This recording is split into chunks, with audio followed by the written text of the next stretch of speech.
नमः संस्कृताय triple S classes में आप सभी का स्वागत है। प्यारे बच्चों, आज अपन संधि पढ़ेंगे। आप लोगों की जानकारी के लिए मैं बता दूं, मैं स्वर संधि और व्यंजन संधि को पढ़ा चुका हूं।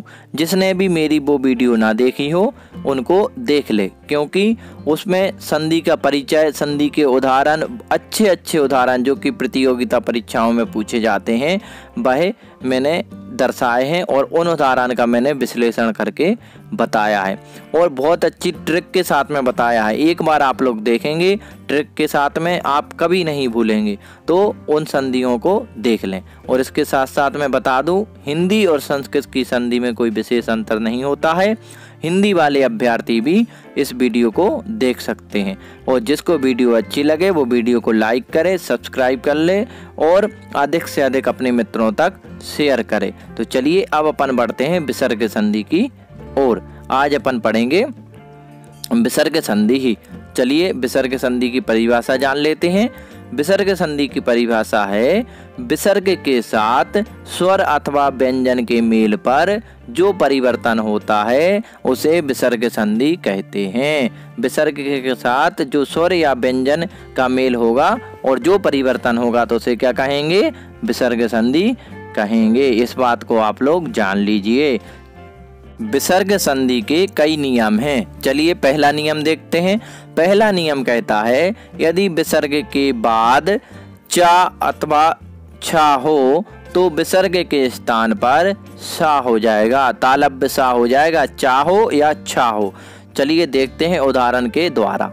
जैसे है रामः प्लस चलती, रामस चलती, विसर्ग को क्या हो गया?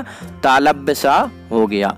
निहि प्लस छलाहा, निश्चलाहा, यहाँ पर भी विसर्ग को तालव्य सा हो गया। ठीक उसी प्रकार बालः प्लस चलती, बालस चलती, यहाँ पर भी विसर्ग को तालव्य सा हो गया। फिर भानु प्लस चलती, भानुष चलती, यहाँ पर भी विसर्ग को क्या हो जाएगा? तालव्य सा हो जाएगा। तो आप सभी याद रखें, पहले नियम में जो अपन ने पढ़ा था कि विसर्ग को क्या हो जाएगा? तालव्य सा हो जाएगा। चलिए अब अपन आगे के दूसरे नियम की ओर बढ़ते हैं। दूसरा नियम कहता है कि यदि विसर्ग के बाद ता अथवा था हो तो विसर्ग के स्थान पर सा हो जाता है। अब दंती सा होगा। चलिए इसको भी उदाहरण के द्वारा समझते हैं। देखिए, यशः प्लस तनोति, यशस तनोति, यहाँ विसर्ग को दंती सा हो गया। ठीक उसी प्रकार नमः प्लस ते, नमस्ते, यहाँ भी विसर्ग को सा हो गया। फिर निहि प्लस तारः, निस्तारः, विसर्ग को दंती सा यहाँ पर भी हो गया। ठीक उसी प्रकार दुह प्लस थलाह, दुस्थलाह, यहाँ पर भी विसर्ग को दंती सा हो गया। तो अपन ने जाना कि विसर्ग को पहले वाले में तालव्य सा हो जाता था और दूसरे नियम में दंती सा होता था, जब ता और था के बाद विसर्ग आता था। चलिए अब अपन बढ़ते हैं तीसरे नियम की ओर। तीसरा नियम कहता है, यदि विसर्ग के पहले तथा बाद में आ हो तो विसर्ग के स्थान पर ओ हो जाता है। विसर्ग के स्थान पर क्या हो जाएगा? ओ।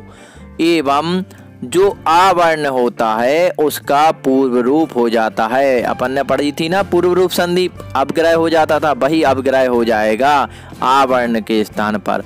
ठीक है, तो चलिए अब अपन इसके उदाहरण भी जान लेते हैं। देखिए, सह प्लस अपि बराबर सोपी, विसर्ग को ओ हो गया तो क्या हो गया? सो।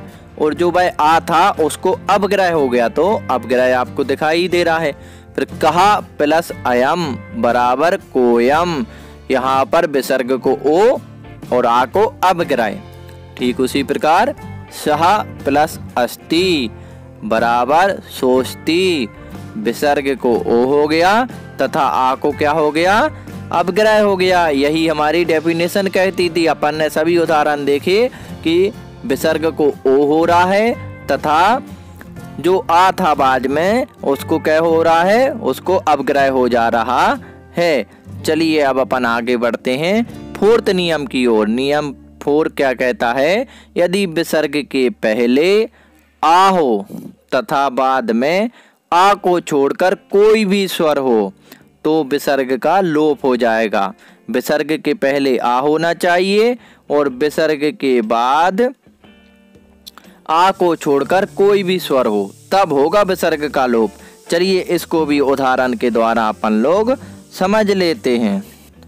देखिए पहला उदाहरण है रामः प्लस आगतः बराबर राम आगतः, यहाँ विसर्ग का लोप हो गया। फिर दूसरा देखिए सूर्यः प्लस उदयति, तो क्या हो जाएगा, सूर्य उदयति, विसर्ग का लोप होना था ना, लोप हो गया। बालः प्लस आगच्छति बराबर बाल आगच्छति, यहाँ पर भी क्या हो गया, विसर्ग का लोप हो गया। तो यहाँ पर विसर्ग का लोप होगा, जो अपना सूत्र कह रहा था। चलिए अब अपन ने 4th नियम को भी जान लिया।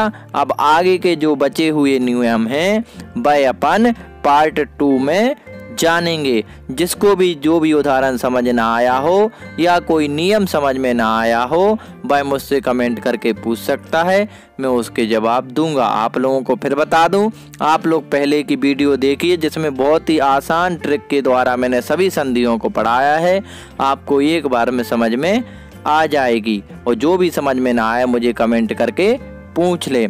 और मेरी वीडियोस अच्छी लगती हो तो वीडियो को लाइक करें, चैनल को सब्सक्राइब करें और अधिक से अधिक शेयर करें और बेल आइकॉन पर प्रेस कर लें, जिससे आने वाले वीडियोस के सभी नोटिफिकेशन आपको समय समय पर मिलते रहें। नमः संस्कृताय, जय हिंद, जय भारत, वंदे मातरम।